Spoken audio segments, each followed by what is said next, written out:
um homem cego de nascença. Os discípulos de Jesus lhe perguntaram: Rabi, quem pecou, este ou seus pais, para que nascesse cego? E Jesus, respondendo, disse: nem ele pecou, nem os seus pais, mas isto aconteceu para que se manifestem nele as obras de Deus. Devemos fazer as obras daquele que me enviou enquanto é dia. A noite vem, quando ninguém pode trabalhar. Enquanto estou no mundo, sou a luz do mundo. Tendo dito isto, cuspiu na terra, fez lodo com a saliva e aplicou nos olhos do cego, e disse: vai, lava-te no tanque de Siloé, que significa o enviado. E o cego foi, lavou-se e voltou vendo. Então os vizinhos e os que dantes o tinham visto a mendigar perguntavam: não é este o que estava assentado pedindo esmolas? Alguns diziam que era ele, outros diziam: parece-se com ele. Mas ele mesmo respondia: sou eu. Verso 24 e 25. Chamaram pela segunda vez o homem que tinha sido cego, disseram: dá glória a Deus, sabemos que esse homem é pecador. E respondendo ele disse: se é pecador, não sei. Uma coisa sei, eu era cego e agora vejo. Aleluia! Senhor nosso Deus e nosso Pai, te louvamos nesta noite pela tua bendita e preciosa palavra, ó Deus. Temos te louvado até aqui com lágrimas, em súplicas, com espírito de adoração, Senhor, com o coração e a alma totalmente encurvados e inclinados diante do teu altar, guerreando, Senhor, no espírito contra a carne que tenta furtar a nossa mente, Senhor, que deve estar apenas cativa à adoração do teu nome, porque é adorando que somos vencedores, é adorando que o Senhor renova as nossas forças, é adorando que o Senhor levanta o cansado, é adorando que o Senhor nos dá ideias, é adorando que portas de soluções são abertas. Por tudo isso te glorificamos, ó Deus, mas sobre tudo isto sabemos que tu nos congregou neste lugar, ó Deus, não apenas para ser adorado, mas também para responder, para dar vitória, para solucionar, para apontar o caminho. Deus, as pessoas que estão aqui nesta madrugada, creio eu, que estão de fato e de verdade com interesse de coração, é gente que depende de uma resposta e não vai tomar um passo sem a tua direção. Portanto, pela tua infinita graça e misericórdia, usa-me, Senhor, como um canal, alguém, Senhor, que possa ser um instrumento para direcionar, para apontar um caminho que glorifica o teu nome, livrando-nos assim de pecar contra ti, de transgredir contra os homens. Guarda-nos em ti, enquanto a tua palavra estiver sendo ministrada totalmente segundo o teu querer e a tua vontade, alcança corações, Senhor, cumprindo o propósito desses corações, liberando virtude e poder da glória, para que haja renovo, para que haja libertação, para que haja cura divina, para que haja, Senhor, plenitude do teu Espírito, para que a tua Shekinah seja manifesta, nem que seja uma partícula entre nós. Em tudo glorifica o teu nome, porque não somos nada se do céu não vier alguma coisa. Em nome de Jesus, assim oramos e concordamos, dizendo amém. Glória a Deus. Oh, aleluia. Aleluia. Glória a Deus. Glória a Deus. Eita, glória. Aleluia. Aleluia. Aleluia. Glória a Deus. João capítulo 9 vai trazer para nós a narrativa, segundo ele escreveu, de um milagre tremendo, um milagre extraordinário. E o Senhor tem me impulsionado a ministrar essa palavra, e o Espírito Santo de Deus tem batido forte, pujantemente ao meu coração, dizendo que 2016 será um ano marcado por milagres. Milagres extraordinários, e nós cremos nisso, porque eu creio em tudo que a Bíblia diz. E quando a gente observa o capítulo 9 do Evangelho de Jesus, segundo escreveu João, a gente percebe de fato, de verdade, um Cristo que fez, um Cristo que faz milagres. E nós escolhemos o cego de nascença, este homem que tinha uma deficiência desde a sua nascença, desde que nasceu, porque, diferente de outros cegos que os evangelistas e outros discípulos relatam, eu tenho para mim que este é o que mais se com a maneira que vejo, de modo geral, Jesus trabalhando em nosso meio. A gente vai perceber, por exemplo, que quando ele vai curar o cego Bartimeu está clamando: filho de Davi, tem misericórdia de mim, filho de Davi, tem misericórdia de mim. E diz a palavra que quanto mais o diziam para calar, falando que o Senhor não ouviria, mais alto ele clamava: filho de Davi, tem misericórdia de mim. E o Senhor agora volta e pergunta: o que queres que eu te faça?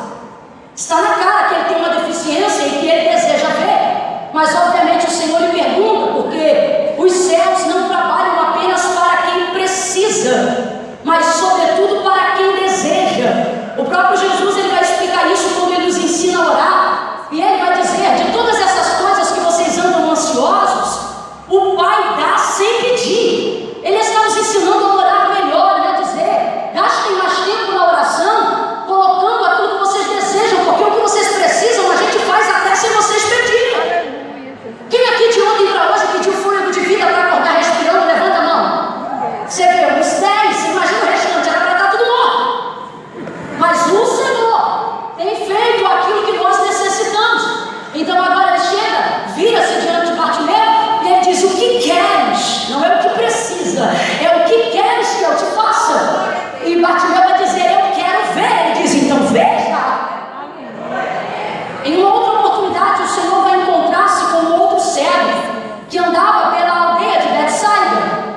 E agora ele cura esse cego de maneira gradativa. Perceba, a cura de Bartimeu foi uma cura imediata e individual. Muitas pessoas que estavam em volta se maravilhavam, e foi feito imediatamente, e Bartimeu foi edificado. A cura do cego de Betsaida, por exemplo, já foi uma cura gradativa, mas também individual. Ele chegou para o cego, lhe cuspiu na região da cegueira e perguntou para ele, impondo as mãos, lhe perguntou: o que você vê? E ele disse: eu vejo árvores que caminham como homens. Ele não estava vendo muito bem. Aí o Senhor lhe impõe as mãos por segunda vez, milagre por cura gradativa. E quando ele abre os olhos, ele diz: agora eu vejo perfeitamente. E a visão foi totalmente restaurada.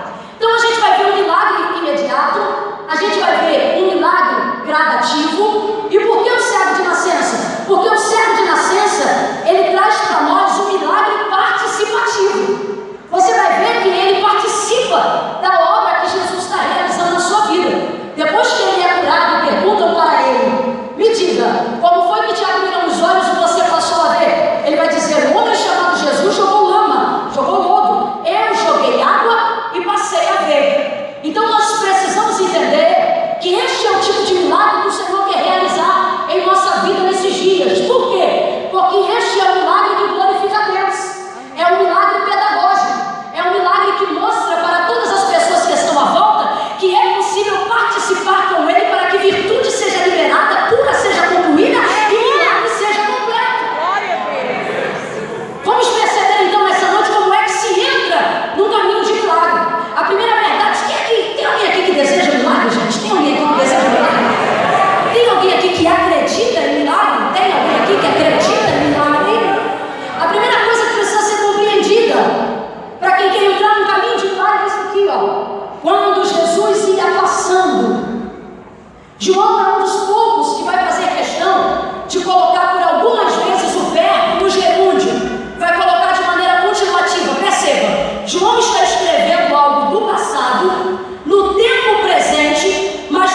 com a visão de ver um homem revestido de carne subir diante dos seus olhos, que eles não conseguiram parar de olhar. Cristo já tinha sumido dentre as nuvens, mas eles continuavam olhando, provavelmente pensando: será que volta?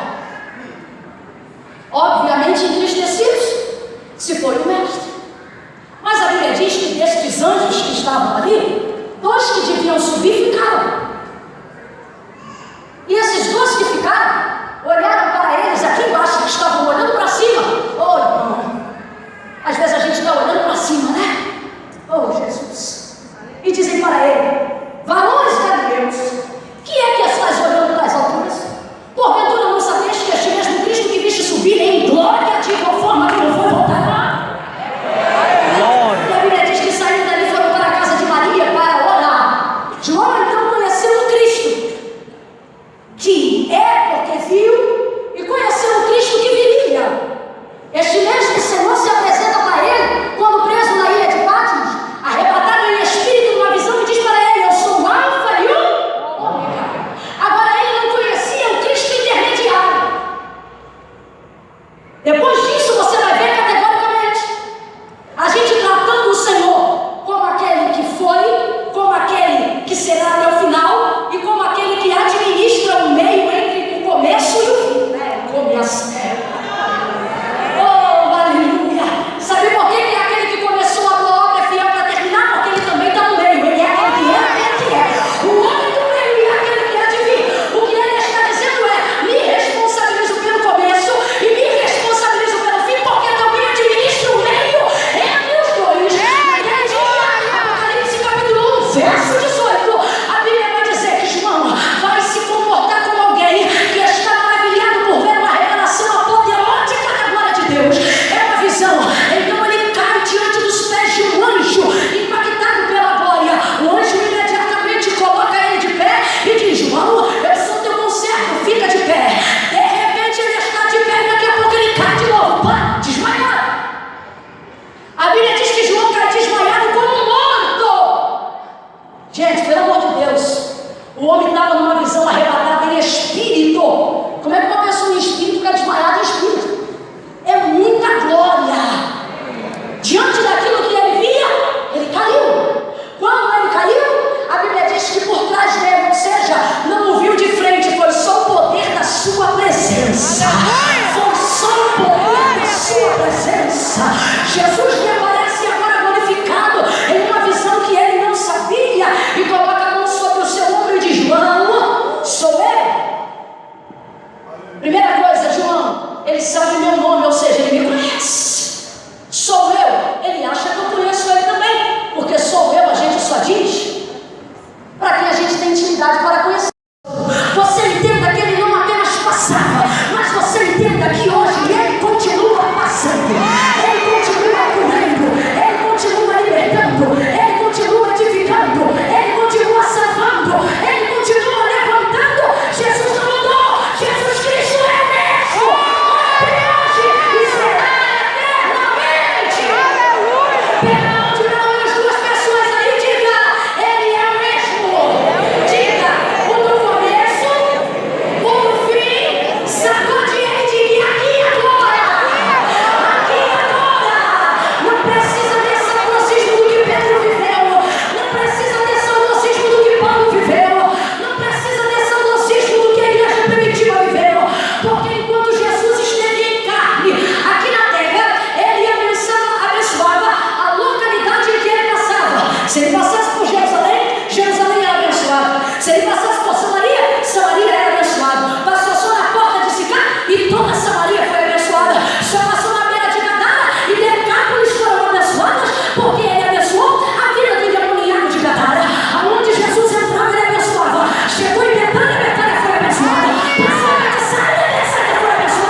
estado, perdão, ideal de funcionamento. Por que eu digo que é este milagre que Jesus quer fazer nesses últimos dias? Que é diferente de Bartimeu, que a Bíblia não cita, é diferente do cego de Betsaida, que também ninguém cita. Agora esse aqui todo mundo cita. O cego era de nascença. Eu não estou falando de cegueira, eu estou falando de deficiência. Pode ser cegueira, pode ser qualquer outra. E o que está claro no texto é que era de nascença. Sabe o que é isso? Deficiências que nascem com a gente. Esse é o milagre que Jesus quer operar. Tratar de coisas que nasceram com a gente. E diga a verdade, milagre é milagre. Pergunte para o cego Bartimeu se ele ficou feliz. Ele ficou feliz. Pergunte para o de Betsaida se ele ficou feliz. Ele ficou feliz. Faça a comparação entre um milagre e outro, entre os que receberam o milagre, e não vai haver diferença, porque não é possível para Deus. Não há coisa nenhuma difícil para o Senhor. O mesmo Senhor que cura uma dor de cabeça é o mesmo que abre o ventre da estéril. Para ele não tem diferença. Agora, para quem recebe, ou sobretudo para quem observa, tem diferença. E seja sincero. Eu venho aqui e digo, irmãos, eu estava aqui dentro, cheguei com uma dor de cabeça terrível, e na primeira oração a dor de cabeça foi embora. É porque a gente glória a Deus. Agora entra um homem só aqui em cima e diz, irmãos, desde o dia que eu nasci eu era cego, mas quando começou a vigília, eu passei a ver, isso aqui vira. Por quê? Porque é um tipo de milagre pedagógico que compartilha com os outros, que todo mundo vê essa maravilha. Então presta atenção nisso aqui. A deficiência desse cego, ela está com ele desde a nascença. Então automaticamente para nós, profeticamente, isso faz com que o milagre seja para nós muito extraordinário. Porque tratar de coisas que nasceram com a gente é muito difícil. O pai dela era assim, a mãe dela foi assim. Eu conheço essa família há muito tempo, sempre foi assim. E há quem diga, mãe, eu nasci assim, eu sou assim, eu falo assim. Aleluia. Eu não consigo deixar de fazer isso. Eu faço isso desde criança, eu tenho esse vício desde que eu nasci. Eu sou dessa maneira. Deficiências de nascença. Segura o teclado para mim só um minutinho, por favor. Deficiências de nascença. Jesus está passando para curar uma deficiência de nascença. Como é que isso acontece? Isto acontece, em primeiro ponto, quando Jesus passa, olha o que a Bíblia diz: viu um homem cego de nascença. Vou repetir: viu um homem cego de nascença. Então os discípulos perguntam, Rabi, quem pecou? Ele ou os pais dele para que nascesse cego? Para a sociedade, aquilo que ele tem, que é o quê? Cegueira, presta atenção. Para a sociedade, aquilo que ele tem, que é o quê? Cegueira, é o que mais salta, é o que mais grita, é o que mais importa. Para a sociedade, a vizinhança é aquilo que ele faz, não é o que ele tem, é o que ele faz. Porque depois que ele é curado, a Bíblia vai dizer que todos os vizinhos olhavam para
está dizendo, parafraseando, você quer tirar o que ele tem, porque você acha que ele é ou que tem. Como eu sei quem ele é, tira o que tem para tu ver quem ele é. Aí escuta, ele vai lá e tira tudo, acaba com tudo que Jó tem. O diabo só tem manifestação na vida de Jó no capítulo 1 do livro de Jó, porque na vida de quem sabe quem é, diabo não fala muito tempo. Na vida de quem sabe quem é, diabo não está muito tempo. Aí o diabo vai lá e tira tudo que Jó tem, acaba com o banquete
fiz assim por causa daquilo. Eu entrei lá por causa. Jesus não está nem aí para justificativa. Por quê? Ele sabe que você pecou, que te levou a pecar, e ele estava na hora que você pecou e ele viu. Agora, quem recebe vitória? Aquele filho pródigo que não diz sair por causa disso, pedir herança por causa daquilo. Não. Quando ele chega diante do pai, ele diz: pai, perdão, porque pequei contra o céu e contra ti. Sem justificativa, ele só admitiu quem ele é. Antes da deficiência, Jesus veio à humanidade. Antes da prostituta, ele vê a mulher por trás da prática da prostituição. Antes do viciado, Jesus vê o menino, o homem, a mulher por trás do vício. Antes do homossexual, Jesus vê o ser humano por trás da homossexualidade.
O Senhor falou comigo e eu vou falar na primeira pessoa.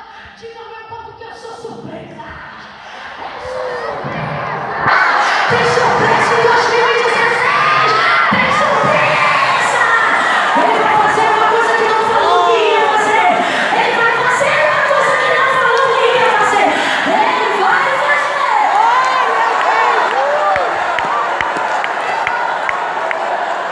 Agora presta atenção aqui. Quando a sociedade limita, quando a religião limita, eu até compreendo, não aceito, mas entendo.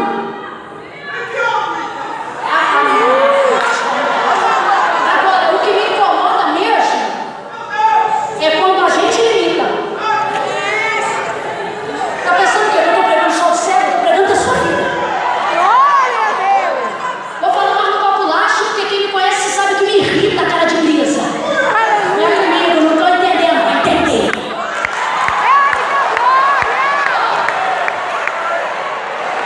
O que me incomoda é quando a gente mesmo limita. Tem gente que entrou nessa vigília aqui pedindo a Deus uma direção, uma orientação. Aí ora assim, ó. É assim, que eu preciso de uma direção. Ou eu vou pedir dinheiro no banco, ou eu vou ter que me humilhar com meu pai. Uma coisa ou outra. Aí o Senhor aparece e diz: nem uma coisa nem outra.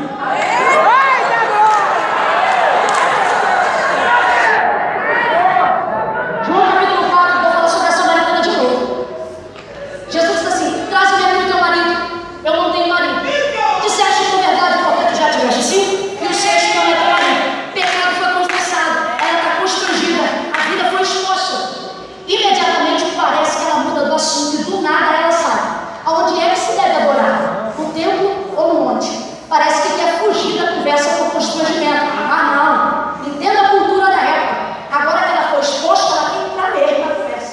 Quando ela pergunta aonde é que se deve adorar, no templo ou no monte, visto que seu pecado já foi exposto, visto que ela já havia confessado, ela pensa o seguinte: aonde se deve adorar, no templo ou no monte? O que ela está perguntando é: aonde eu levo oferta para expiação do meu pecado, no templo ou no monte? Porque ela pensa, para eu ser perdoada, eu vou ter que chegar no templo ou no monte. Aí Jesus vai responder assim, ó: se tivesse que levar, tinha que ser no templo, porque a salvação vem dos judeus. Preste atenção. O que ele está dizendo é: quando vocês trouxeram a liturgia para monte, vocês que perverteram a liturgia. Quem está com a razão são os judeus. O que vocês estão fazendo no monte é tudo, menos culto. Agora, se ela é samaritana, no templo ela também não entra. Então o que Jesus está dizendo é: no monte não adianta, no templo tu não entra.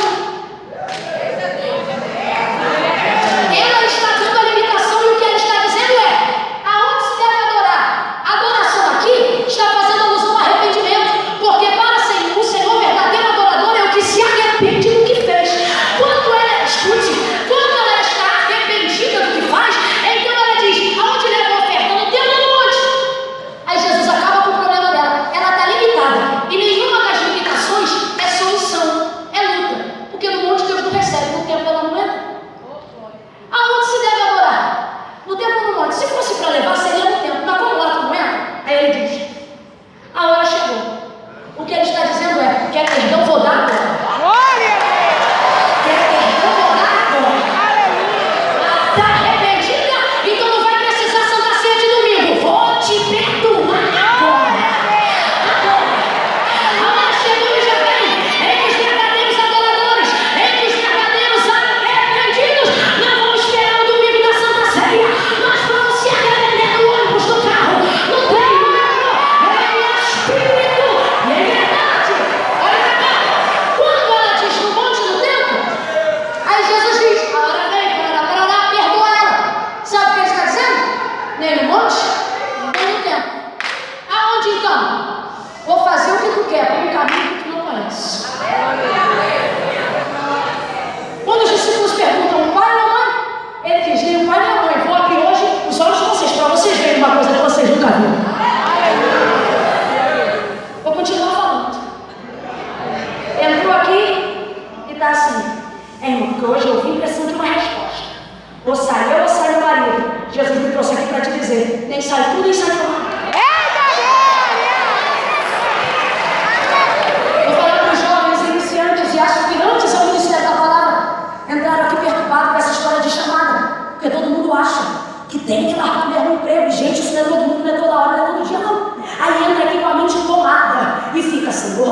eu preciso de uma direção hoje. Ou eu vivo o ministério, ou eu largo o trabalho. Ou eu vivo o trabalho, ou eu largo o ministério. Aí Jesus veio hoje aqui para dizer: e se eu te disser que tu fica com o trabalho e fica com o ministério? E se eu te disser que eu tenho um caminho que você não conhece? Presta atenção, eu já não estou trazendo um sermão, eu estou ministrando segundo a ordem do Espírito. O que ele está dizendo é: diga ao meu povo, sabe aquela visão que ninguém teve, aquele sonho que ninguém sonhou, aquela revelação que nem irmã Maricota nos montes que fumega, viu? Sabe aquele conselho que não veio na boca de ninguém, aquela profecia que não estava na boca nem do maior profeta do Goiás? O Senhor está dizendo: eu não falei, já cheguei fazendo. Cheguei fazendo. Ele diz assim: está acontecendo para que se manifeste nele as obras de Deus, mas ele não disse o que ia fazer. Ele já chegou fazendo, cuspiu no chão, fez lama e pá! Os olhos do céu. Está agoniado porque Deus não fala, relaxa. Aleluia! Se falou, descansa. Se não falou, abre o olho. Porque quando ele fala, a gente espera. Mas quando ele não fala, a gente assusta. Ele vai fazer algo que não disse, vai chegar a fazer. Coloca nos olhos do céu, vem comigo e diga: lama! Diga: lama! Lama é coisa ruim. Lama é atestado de denúncia, exposição. A noiva pode estar com o vestido lindo, se sujar de lama, ninguém diz: nossa, você. Lama faz isso, denuncia previamente. Antecipa a informação. Quando Jesus pega a lama e coloca nos olhos, ele não bota no braço, ele não bota na perna, ele bota somente nos olhos. Porque os olhos era onde estava a cegueira, a deficiência. Então, quando Jesus unta e marca os olhos dele com lama, Jesus está marcando a região da deficiência. Com isso, Jesus está expondo ainda mais uma parte que já era ruim. Eu olhei para isso. Eu falei: meu Deus, o cego já era cego, isso já era ruim. Depois que Jesus apareceu na vida dele, quem era cego ainda ficou sujo. Ou seja, o que estava ruim ficou. É essa a impressão que dá quando ele aparece às vezes na nossa vida. Só que é temporário. É isso que a gente precisa compreender. O constrangimento da denúncia é temporário. O constrangimento da profissão é temporário. O constrangimento da exposição é temporário. Quem olhasse de longe, se fosse eu no caso dele, talvez alguém olhasse, sujeira chama atenção. Isso é denúncia, confissão, é exposição para cura. Alguém talvez dissesse: ei, serva, você está suja. Não tem problema, sabe por quê? O homem que jogou lama deu-lhe o endereço de onde tirar. O homem que lhe jogou a lama lhe deu o endereço de onde se lavar. O homem que jogou lama tocou os olhos do cego, ou seja, ele só ficou exposto porque Jesus chegou perto o suficiente.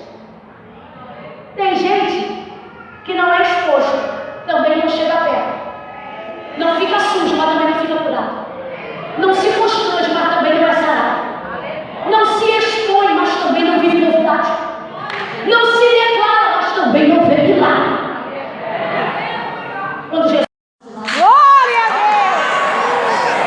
Aleluia! Quem fez a ferida também sabe. Graça por você.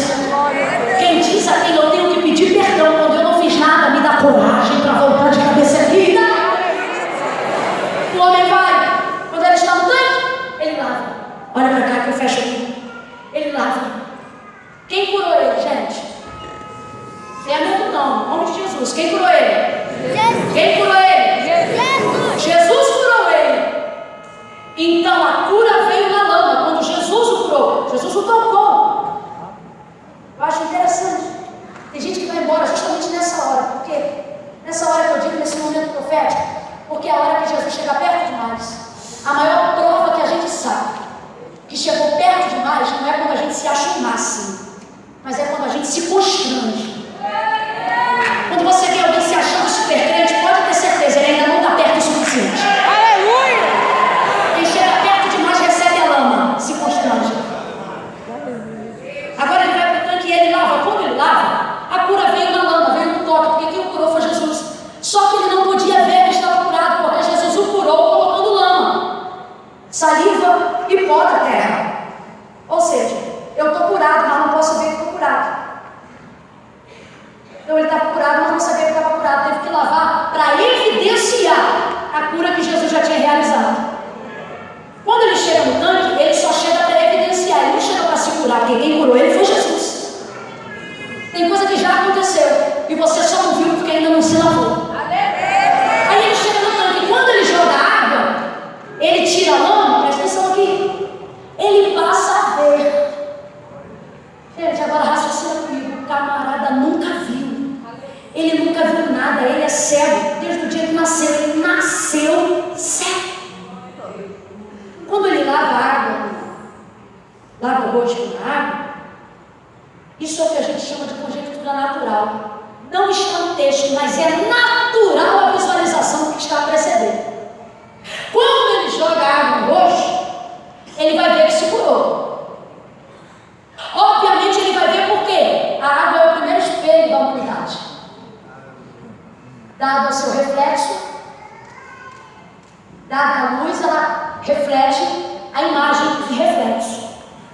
Quando o homem lavou o rosto, o que você acha que foi? Qual foi a primeira coisa que ele viu? O que você acha? Por isso se chama conjectura natural, não está no texto, mas é visível. Obviamente, ele parou para se olhar. O primeiro sinal do milagre de cura da sua cegueira foi se olhar. Ele viu que estava curado quando ele se... Aleluia! Glória a Deus! Ah, papai, se está apontando para você, ainda não foi curado. Se está olhando para os seus erros, ainda não foi curado. Se está apontando o vizinho, ainda não foi curado. Agora se quer colocar em prumo a própria vida, é porque já foi curado. Se vê, aí o homem sai dali e vai para o templo. Quando ele chega lá, os vizinhos estão dizendo: será que é ele? Só estão lembrando do que ele fazia. Aí ele abre a boca e diz: sou eu mesmo. Sabe o que ele está dizendo? Sou a mesma pessoa, só não faço mais a mesma coisa. Quando chega lá, pergunta para ele: como foi que te curou? Aí ele diz: o homem jogou lama, o homem chamado Jesus jogou lama e eu joguei água e vim. Eu não acredito nele, chama os pais. Esse menino é cego de nascença? É. Como é que ele está curado? Não sei, ele tem idade, pergunta para ele. Aí volta para ele de novo. Menino, como é? Ô moço, como é que tu foi curado? Homem, como tu está curado? Já falei, o homem chamado Jesus jogou lama, eu joguei água, lavei e me vim. Fala aí, como é que tu foi curado? Vocês querem ser discípulos dele? Aí eu vejo que Jesus escolheu esse irmão. Não, nós somos discípulos de Moisés. Vai tu ser discípulo dele. Ele vai. Sai dali. Ele sai. Aí quando ele está saindo, diz assim: dá glória a Deus.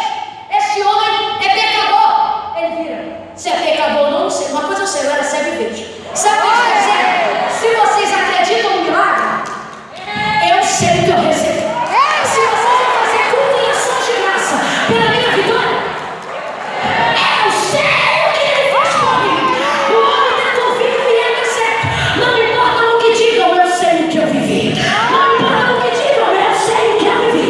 Não importa se acreditam, eu sei o que ele fez. Quando ele chega do lado de fora, quem está lá? Jesus. Aí Jesus olha para ele e diz assim: homem, tu crê que o homem que te curou é o Filho do Deus vivo? Aí ele diz: como crer se não sei quem é? Por que não sabe quem é? Porque quando jogou a lama que lhe dava a cura, ele era o quê? Então Jesus esteve com ele, mas ele não sabia que era Jesus. Aí Jesus aparece agora no final da história. O ministério de louvor pode me ajudar a encerrar comigo? Pode? Ele é um ministério todo, gente. Só é grande mulher. Ah, bateria, isso aqui era minhas pernas, bateria. Ó, quando Jesus chega para ele e diz assim: tu crê que o homem que te curou é o Filho de Deus? Ele diz: como crerei se não sei quem o é? Aí Jesus diz assim: sou eu que falo contigo. Ele diz: creio. Aleluia! Glória a Deus! Sabe o que Jesus está ensinando para a gente? Ele deu ao cego apenas uma oportunidade do que era cego. reconhecer para ele agora em vista o que ele já fazia quando ele ainda era cego. Vou explicar. Jesus está dizendo o seguinte: sabe qual é o nosso mal? A gente acha que Jesus passou a ver a gente e a olhar para a gente quando a gente vem para cá e começa a olhar para ele, a orar, a louvar. Só que através da vida desse cego, sabe o que Jesus prova? Você está me vendo agora. E eu só permito que isso aconteça para que você saiba que você me vê agora, mas eu já te vejo. Aleluia! Glória a Deus! Por que a gente tem essa mania de achar que ele está cuidando da nossa vida como nunca agora, porque agora a gente conheceu ele? Ah, se Jesus fosse cuidar da gente só a partir do momento que a gente conhecesse ele, a gente estava. Jesus me trouxe hoje aqui para falar com algumas pessoas assim, ó. Você acha que eu estou com você agora porque você está comigo? Mas hoje eu vim aqui para te dizer que quando você não sabia quem eu era, eu já te via. Vou soltar aqui alguns exemplos. Tem carro aqui que capotou 4 vezes. E até hoje você não sabia que era Jesus que segurou o capote. Era para ser 18 e não era para você estar. Jesus está dizendo: eu te via quando você era cego. Aleluia! Eu te via quando você era cego. Aquela infecção que você teve ficou 15 dias no centro de tratamento intensivo. Você não conhecia o meu nome, não me louvava, não me adorava. E por que você está na história? Porque você era cego, mas eu já te via. Eu já te livrava, eu te protegia. Fica de pé em nome de Jesus.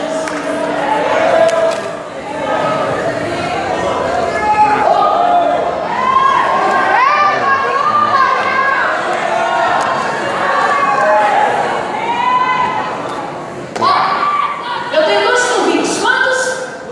Quantos? Se vocês ficarem com cara de fraco,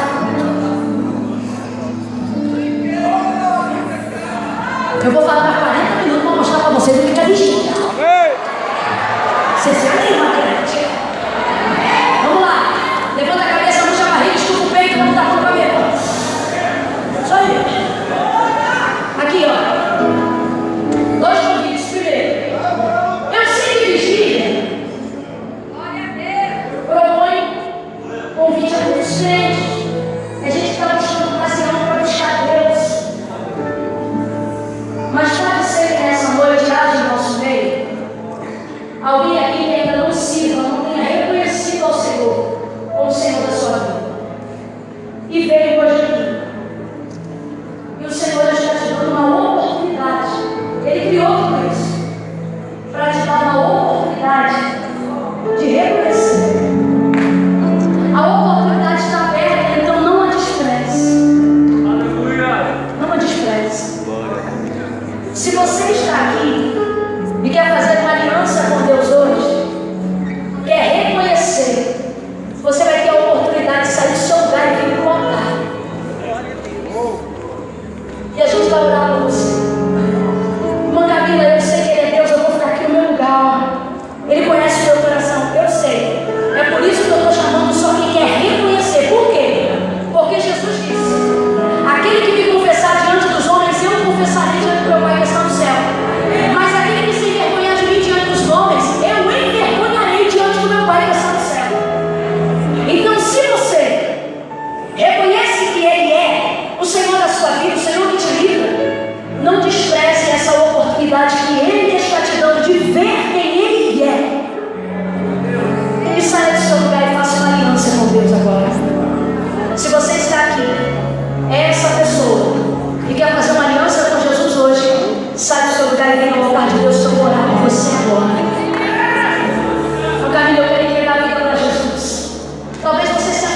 nome, por